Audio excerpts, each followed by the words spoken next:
Hello, my dear aspirants. I am present here by bringing the current affairs from 4 to 10 January today तक.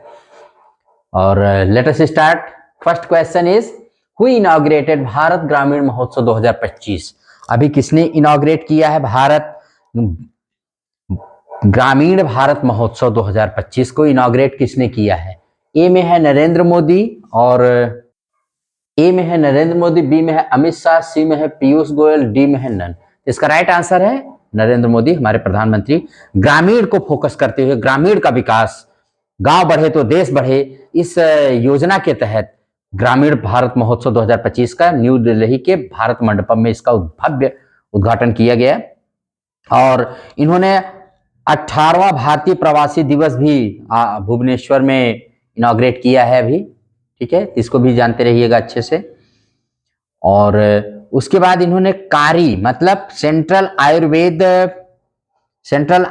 Institute इन New Delhi में भी इन्होंने अभी central Ayurveda research institute new Delhi में भी इसका उद्घाटन किया है. कौन? मोदी जी ने, जिसका एम है to advance research and health care in Ayurveda.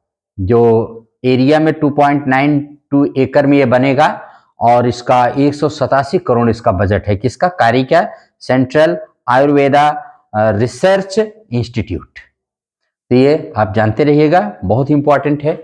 और नेक्स्ट है अमित शाह जी. इन्होंने अभी क्या उद्घाटन किया है? इन्होंने भारत पोल एक पोर्टल का मैंने इनॉग्रेट किया है और इस पोर्टल के जरिए इसको कनेक्ट किया गया इंटरपोल से. इंटरपोल माने होता है विश्व की जो पुलिस होती है उसको इंटरपोल कहा जाता है. और उस इंटरपोल से कनेक्ट कर देंगे भारत पोल को. जो भारत की जो इंटरपोल में जो संस्था है या इंटरपोल की जो अधिकृत संस्था भारत की है उसका नाम है CBI, central bureau of investigation. तो सेंट्रल सीबीआई के द्वारा डेवलप किया हुआ भारत पोल को इंटरपोल के माध्यम से कनेक्ट कर दिया जाएगा. और इससे अगर विश्व का कोई अपराधी भारत में है या भारत का कोई फ्यूजिटिव अपराधी विश्व में कहीं पर भी है तो दोनों को कनेक्ट करके उसको पकड़ा जा सकता है और किसी भी अपराध में अब और भी सक्षम हो जाएगी भारत सरकार उससे निपटने में.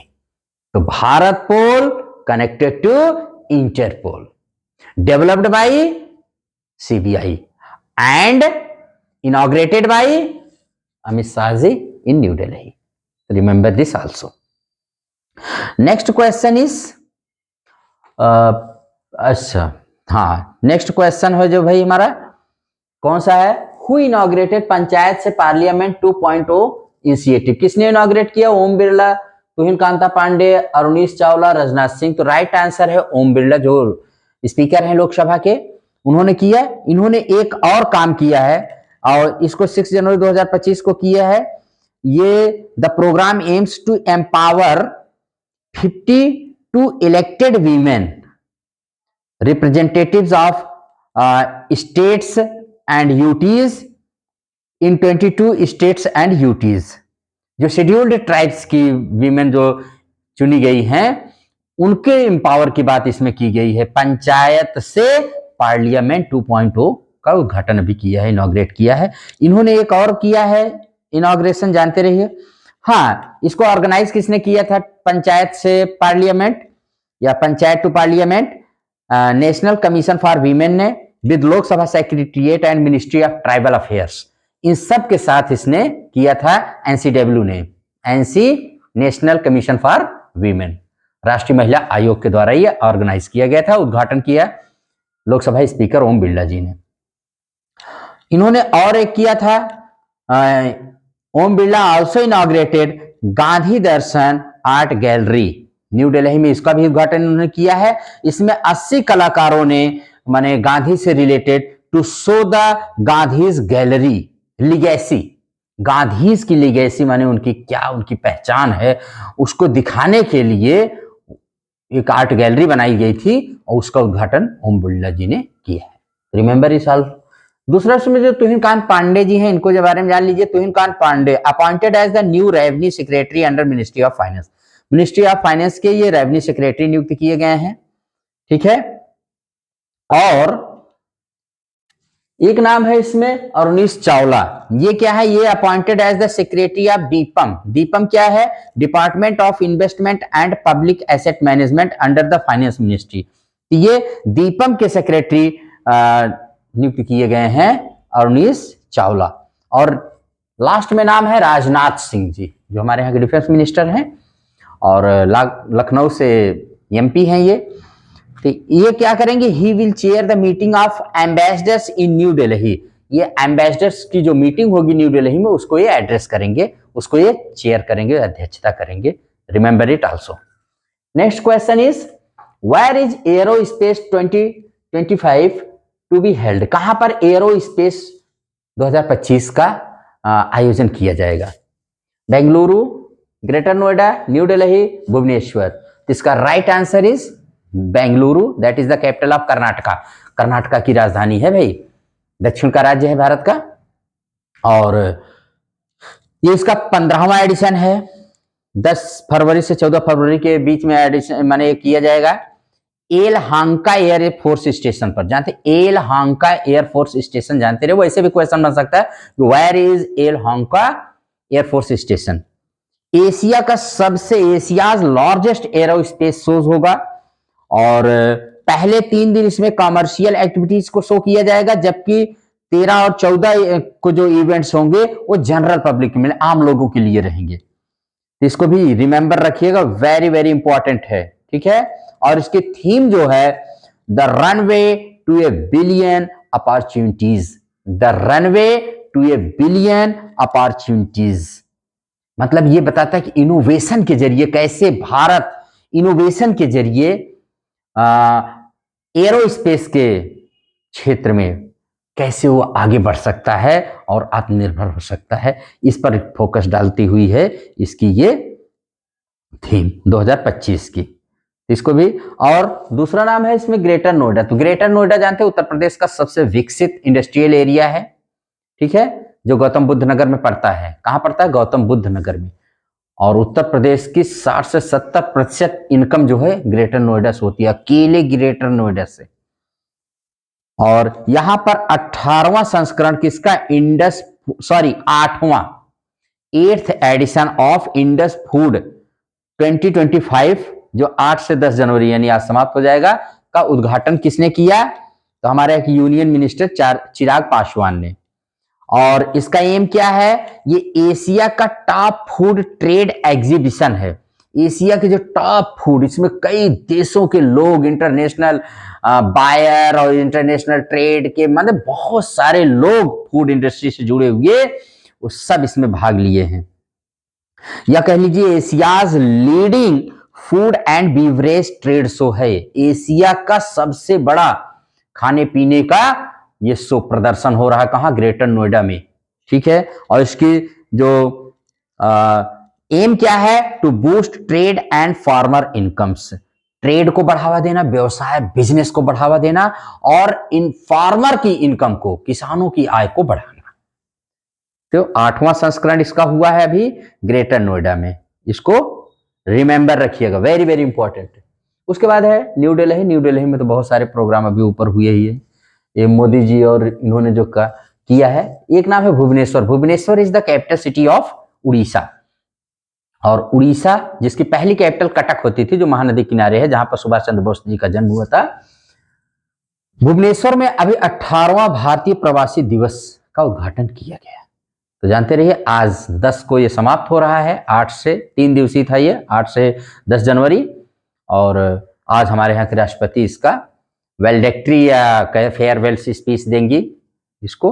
और इसमें प्रवासियों का क्या महत्व रहा है, क्योंकि 9 जनवरी 1915 को महात्मा गांधी जी साउथ अफ्रीका से लौट करके आए थे, उन्हीं की याद में मनाया जाता है क्या, ये प्रवासी दिवस 9 जनवरी को हर साल मनाया जाता है। और 2 साल पर इसका आयोजन होता है भारतीय प्रवासी दिवस का, ठीक है। और तो भुवनेश्वर हो गया। उसके बाद क्वेश्चन है when is world Hindi day celebrated. कब मनाया जाता है भाई, 10 जनवरी, 8 जनवरी, 6 जनवरी, 5 जनवरी। तो आज 10 जनवरी को ही वर्ल्ड हिंदी डे के रूप में मनाया जाता है, ठीक है। कब से मनाया जा रहा है? 10 जनवरी 2006 से, जब हमारे यहाँ प्रधानमंत्री थे late prime minister Manmohan Singh के द्वारा ये डिक्लेयर किया गया था, स्टार्टिंग की गई थी। और आज की 2025 की जो थीम है इसकी, a global voice of unity and cultural pride.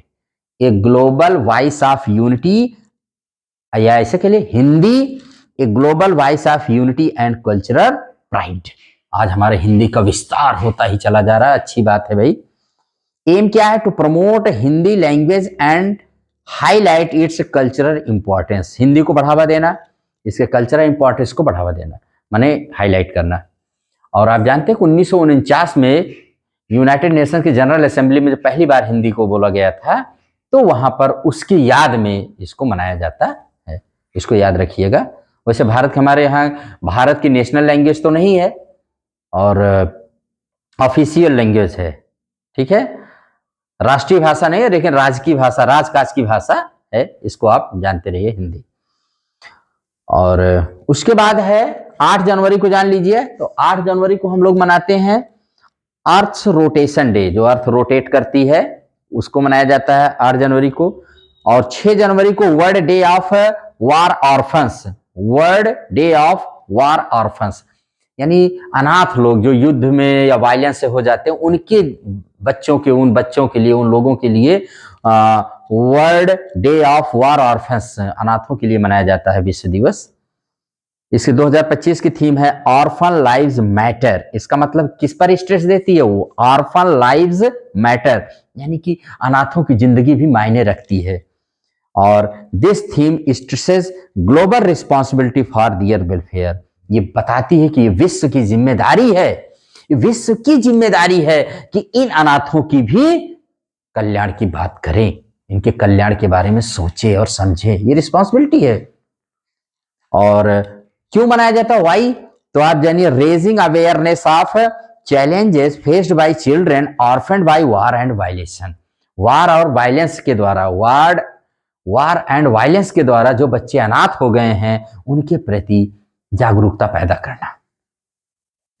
और उसके बाद है 6 जनवरी हो गया। 5 जनवरी को नेशनल बर्ड डे मनाया जाता है, राष्ट्रीय पक्षी दिवस, राष्ट्रीय, to raise awareness about the importance of birds and the need for their conservation. पक्षियों के संरक्षण और उनके महत्व को दर्शाने के लिए हर साल 5 जनवरी को national bird day is also celebrated.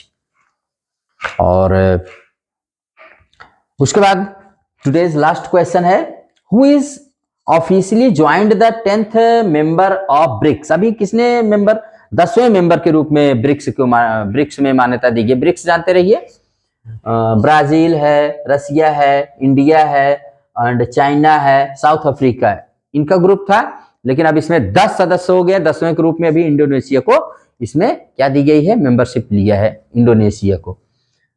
और घाना, वियतनाम, तिब्बत, तो देखिए इंडोनेशिया जिसकी राजधानी जकार्ता है।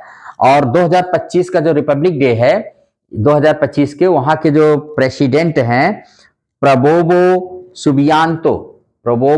सुबियांतो हमारे यहाँ 25 दिसंबर गणतंत्र दिवस के चीफ गेस्ट बनाए गए हैं। रिमेंबर इस आल्सो।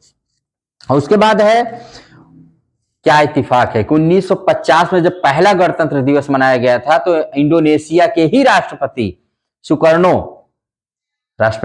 सुकर्णो हमारे यहाँ के चीफ गेस्ट बने थे, पहले चीफ गेस्ट इंडोनेशिया के। और 2025 में भी वही चीफ गेस्ट बन रहे हैं वहां के राष्ट्रपति। और हैं कौन वो? उनका नाम है प्रबोवो सुबियांतो, इसको भी रिमेंबर रखिएगा। और ये अभी 10वां सदस्य बना है ब्रिक्स का। ये भी जकार्ता इसकी राजधानी है। और ये कई हजार द्वीपों का, विश्व का सबसे ज्यादा द्वीपों वाला देश है और सबसे बड़ा मुस्लिम कंट्री है। जनसंख्या के मामले में 4थे स्थान पर आता है और भारत के साथ इसके बड़े अच्छे संबंध हैं। अभी अभी योगी जी ने कहा था कि हमें सीख लेनी चाहिए इंडोनेशिया से, जो सबसे बड़ा विश्व में मुस्लिम देश होने के बावजूद भी अपने पूर्वजों को भगवान राम से जोड़ता है, भगवान राम को अपना पूर्वज वो मानते हैं। ठीक है, ये योगी जी ने अभी कहा था। ठीक है, और नेक्स्ट है घाना। घाना में भी वहां के नए राष्ट्रपति ने शपथ ली है। वियतनाम की राजधानी है हनोई। हनोई विश्व का सबसे पॉल्यूटेड सिटी घोषित किया गया है, डिक्लेयर किया गया। इसको जानते रहे, वियतनाम। वही वियतनाम छोटा सा देश जिसने एक बार अमेरिका को भी हरा दिया था वार में। तो इसको जानते रहिएगा, वियतनाम। एक संस्था according to air visual and IQ air data के अनुसार ये विश्व का सबसे पॉल्यूटेड सिटी डिक्लेयर किया गया है। ठीक। और तिब्बत, तिब्बत को जानते रहिए। अभी तिब्बत में ही अभी अभी हाल ही में 7.1 मैग्नीट्यूड माने तीव्रता का वहां पर अर्थक्वेक आया है, जिसमें बहुत सारे लोग मर गए हैं। और तिब्बत जो है वो चीन के कब्जे में है। ठीक है, और इसको भी रिमेंबर रखिएगा। तो तिब्बत में अभी क्या आया भाई, वहां पर अर्थक्वेक आया है। इसको भारत, नेपाल और भूटान में भी इसके झटके महसूस हुए, बट कोई यहाँ पर हानि नहीं हुई उस तरह से, लेकिन तिब्बत में तो काफी हानि हुई है। इसको रिमेंबर रखिएगा। ठीक। और अब आइए कुछ वन लाइनर आपको बता देते हैं जल्दी से आज के। तेजस्विनी, आप जानते हैं नेशनल गेम इस बार 28 से 14 फरवरी 2025 में उत्तराखंड में होंगे। तो वहां जो टॉर्च, उसकी मसाल है, उसका नाम तेजस्विनी रखा गया है, जो मूव कर रही है मतलब वहां के डिफरेंट सिटीज में। और उसके बाद है अमेरिका के राष्ट्रपति जो बाइडेन ने 19 लोगों को हाईएस्ट सिविलियन अवार्ड दिया है, और उस सिविलियन अवार्ड का नाम है the president award of freedom. The president award of freedom. और इसमें एक नाम चर्चा में है, लियोनेल मेसी, जो अर्जेंटीना के फुटबॉल टीम के कैप्टन हैं। वो पहले मेल फुटबॉलर हैं जिनको अमेरिका का ये हाईएस्ट सिविलियन अवार्ड दिया गया है। उसके बाद है केवन पारेख, ये appointed as the new chief of financial officer of Apple. Apple के सीएफओ नियुक्त किए गए हैं, चीफ फाइनेंशियल ऑफिसर हैं ये केवन पारेख। कोटोस सिमिटिस, ये ग्रीस के फॉर्मर प्राइम मिनिस्टर हैं, जिनका अभी हाल ही में पास अवे हो गए, गुजर गए हैं ये।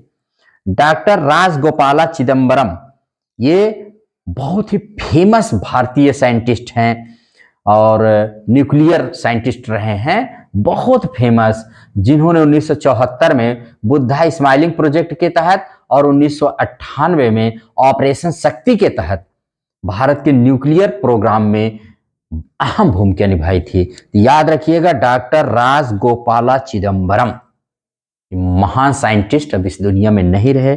88 की एज में ये पास अवे हो गए हैं। रिमेंबर रखिएगा, न्यूक्लियर प्रोग्राम के दोनों के में ये बहुत ही अहम भूमिका, माने बहुत ही क्रूशियल रोल इन्होंने प्ले किया था। और हाइपरसोनिक मिसाइल भारत और अमेरिका इसको मिलकर के डेवलप करेंगे। यूएस सोनोबॉयज फॉर यूडीए माने under sea domain awareness for the Indian navy के लिए बनेगी।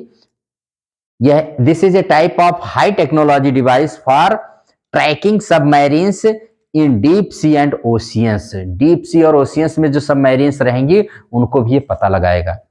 उसके बाद है माइक्रोसॉफ्ट, जिसके सीईओ सत्या नडेला हैं, उन्होंने अभी भी घोषणा की है कि माइक्रोसॉफ्ट भारत में 3 बिलियन इन्वेस्ट करेगा एआई पर और क्लाउड इंफ्रास्ट्रक्चर पर अगले 2 सालों में।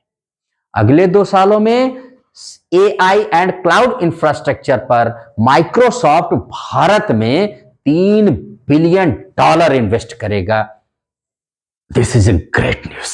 यानी उनको पता हो गया कि भारत एक शक्ति है और भारत में इन्वेस्ट करना चाहिए। संजीव कुमार शर्मा, ये appointed as the new CFO of signature global. Signature global के नए सीएफओ, वह सीएफओ का मतलब वही होता है chief financial officer, signature global के बनाए गए हैं। और एनएसओज नेशनल स्टैटिस्टिकल ऑफिस ने अभी एस्टिमेट किया है India's real GDP growth for the financial year 25, और जो कितना है 6.4%। कितना, और जो फाइनेंशियल ईयर 24 था 2024 का फाइनेंशियल, वहां पर हमारी रियल जीडीपी ग्रोथ कितनी थी 8.2, और अब फाइनेंशियल ईयर 25 में कितना है 6.6, माने बहुत स्लो डाउन हुआ। This is the lowest growth rate in 4 years that indicate slow down in economic growth, हमारी इकोनॉमिक ग्रोथ थोड़ा स्लो हुई है। और उसके बाद है अनाहत सिंह, ये ही won the title of under 17 junior squash open 2025। इन्होंने जीता, कहाँ हुआ था ये, बिर्मिंघम में, इंग्लैंड में। और इसके पहले उन्होंने अंडर 11 अंडर 15 की कैटेगरीज को जीत चुके हैं। थर्ड टाइटल है एक तरह से अंडर 17, अंडर 11, अंडर 15, अंडर 17 तीनों को जीतने वाले बहुत प्रॉमिसिंग प्लेयर हैं स्क्वाश के। अपने यहाँ अनाहत सिंह को जानते रहे, वेरी वेरी इंपॉर्टेंट है, अनाहत सिंह स्क्वाश खेलते हैं। और जस्टिन ट्रूडो कनाडा के प्राइम मिनिस्टर, जिन्होंने अभी अभी रिजाइन दे दिया अपने पद से, भारत के साथ इनके बहुत अच्छे संबंध तो नहीं रहे। नीति आयोग ने women entrepreneurship platform, NITI Aayog ने women entrepreneurship platform has joined hands with new shop से हैंड किया है to empower women retail business owners, माने वीमेन को एम्पावर करने के लिए ताकि वो बिजनेस होल्डर बने, बिजनेस ओनर बने, रिटेल बिजनेस ओनर्स। ये नीति आयोग और न्यू शॉप में ये समझौता हुआ है एक तरह से। Hindi Pakhwada award distribution ceremony was organised by ministry of labour and employment के द्वारा भी ये मनाया गया। और फैज अहमद किदवई, ये he has been appointed as the director general of directorate general of civil aviation के डीजी बनाए गए हैं। और 2 जनवरी को डीआरडीओ यानी defence research and development organisation, जिसका हेडक्वार्टर नई दिल्ली में है, उसने अपना 67th फाउंडेशन डे मनाया। 67th, क्योंकि इसकी स्थापना 2 जनवरी 1958 को हुई थी। और इसके चेयरमैन कौन है, समीर वी कामत हैं। और it has expanded from 10 labs to 52 labs and 5 DRDO young scientist labs across India. 10 lab से अपनी शुरुआत करने वाला आज 52 लैब है इसके।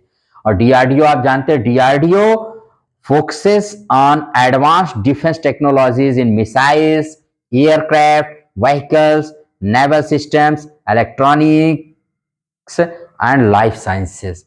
मिसाइल, अपने देश की पूरी सुरक्षा, नई नई टेक्नोलॉजी लाना ताकि हमारा देश पूरी तरह सुरक्षित रहे, डीआरडीओ का मेन फंक्शन होता है।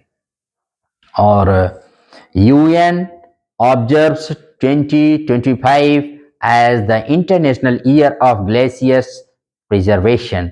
2025 को यूएन ने international year of glaciers preservation घोषित किया है। Remember it always, facilitated by UNESCO and WMO।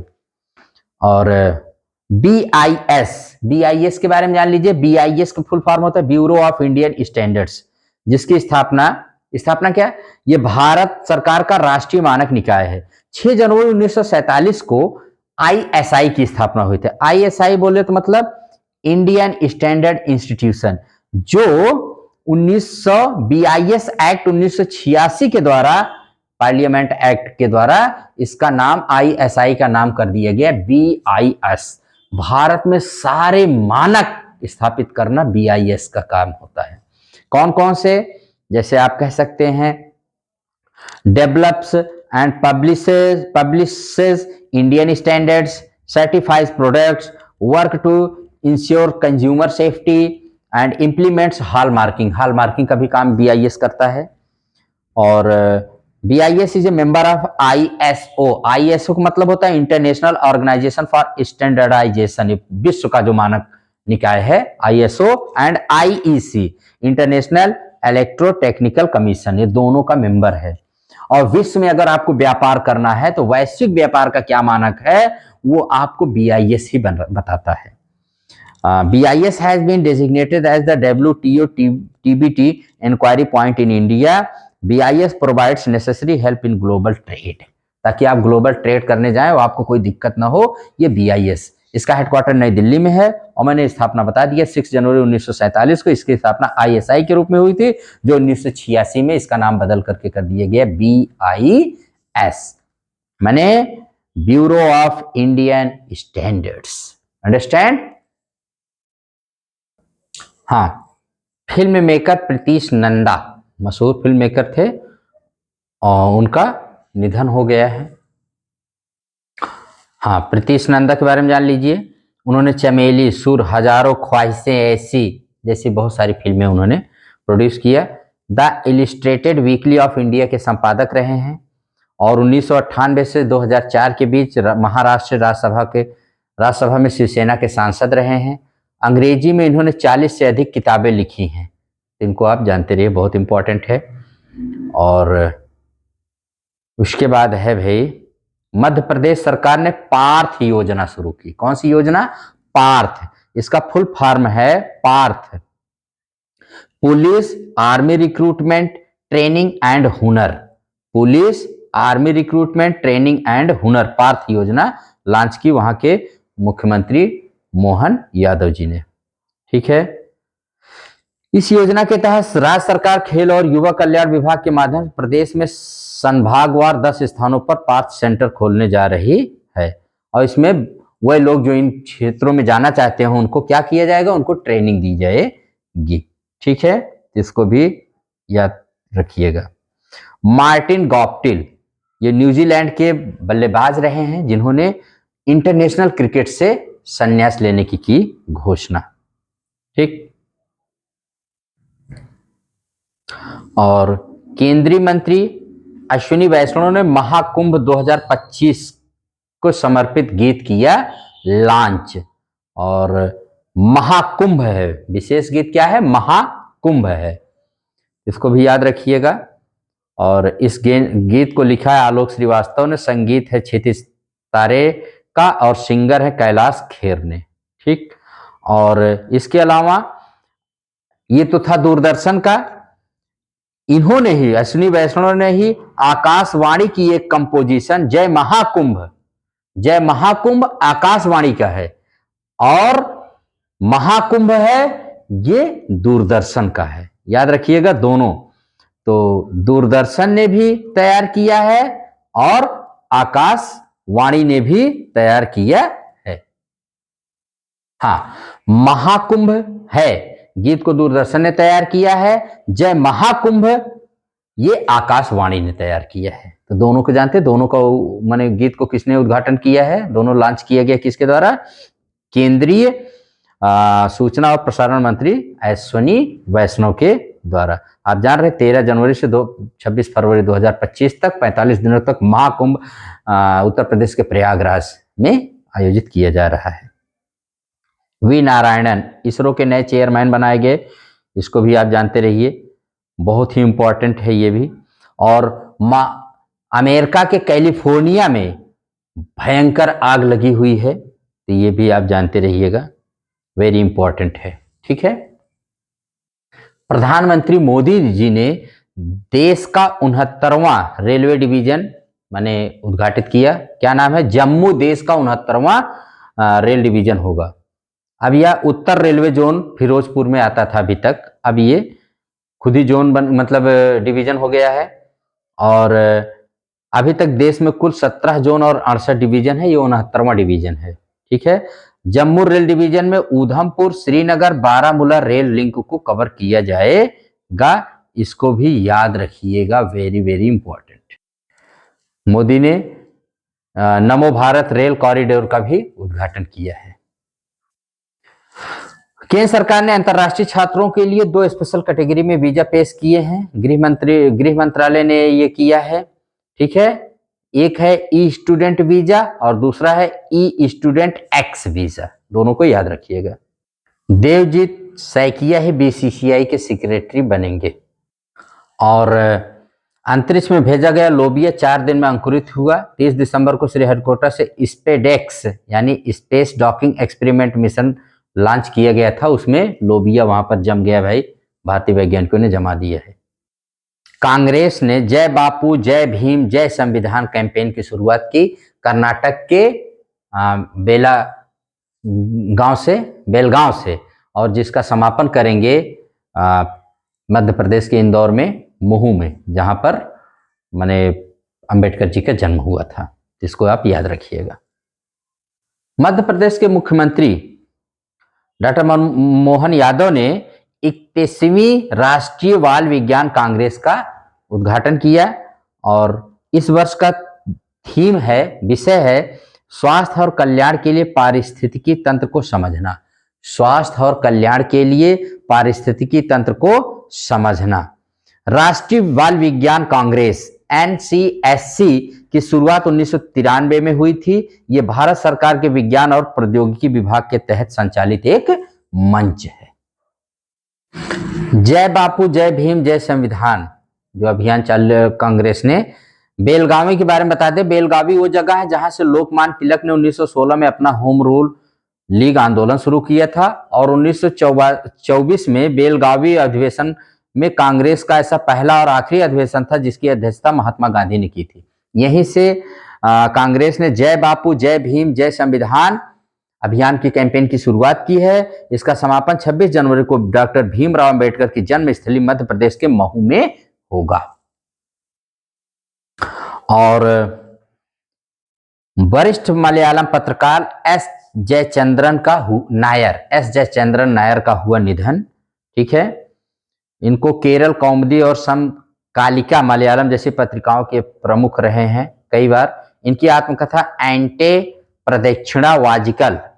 प्रदक्षिणावाजिकल को साल 2012 में प्रतिष्ठित साहित्य अकादमी पुरस्कार मिला था। 2018 में उन्हें सिनेमा के बारे में लिखी अपनी किताब के लिए सर्वश्रेष्ठ पुस्तक का राष्ट्रीय पुरस्कार मिला था। उनकी सर्वश्रेष्ठ कृतियों में रोसा डालांगल और अल्हा कलथा आकाशम उमाथ थंथिते सूर्यकंठिका, उन्होंने स्वाहम और पीरवी जैसी फिल्मों की कहानियां भी लिखी थी जिनको आप जानते हैं। और सबसे बुजुर्ग ओलंपिक चैंपियन क्लेटी का हुआ निधन, इसको भी आप जानते रहिए।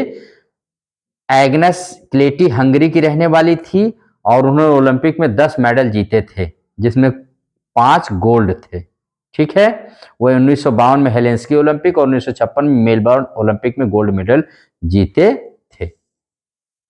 और चीन में कोरोना जैसा नया वायरस HMPV फैला हुआ है। इस वायरस का नाम है ह्यूमन मेटा न्यूमो वायरस, जो कि एक RNA वायरस है। एक RNA वायरस है, याद रखिएगा HMPV। और अभी अफ्रीका महाद्वीप में डिंगा वायरस भी फैला हुआ था, जानते रहिए। अफ्रीका महाद्वीप में था। और HMPV जो है ये चीन में फैला हुआ है और इसका नाम है ह्यूमन मेटा न्यूमो वायरस, इसको भी याद रखिएगा।